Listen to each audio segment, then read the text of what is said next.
Today's Sunshine Note is titled, The Shortest Sermon in History. Dear friends, since God so loved us, we also ought to love one another. No one has ever seen God, but if we love one another, God lives in us and His love is made complete in us. 1 John chapter 4, verses 11 and 12. He always sat in the front row. Every week this hunched old man, with ghastly burn scars up and down his arms and legs, hobbled slowly to the front and inched down into his seat. And every week someone would ask him to speak. He was the most interesting man in town. As a young man, he had a fierce temper. He once spent several years on an island where he said he had dreams and visions of beasts and angels and dragons, and he survived being boiled in a vat of oil because government leaders were afraid of him. He'd stood at the cross near Jesus' mother and watched his dear friend die. He had walked inside Christ's empty tomb.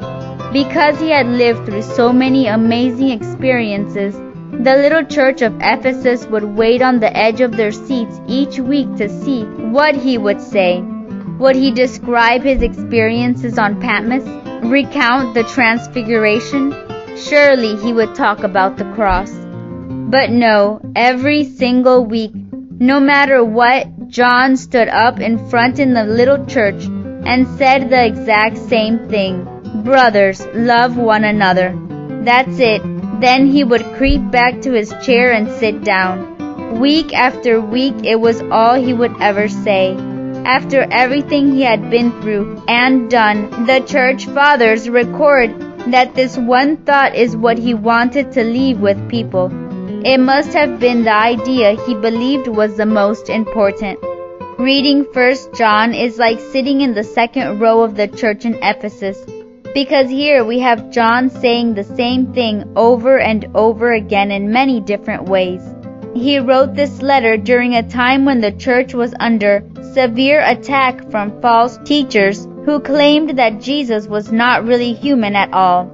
John's goal in the letter is to combat this idea, but in the middle of doing this, he seems to get carried away again on his favorite topic, that we ought to love one another. It's like he just can't help himself.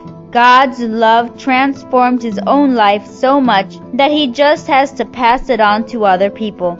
I know that there are people in your life who are hard to love, but God loves you, and loving others makes the experience of His love complete. So ask Him for the grace to love the unlovable today. May God bless you today.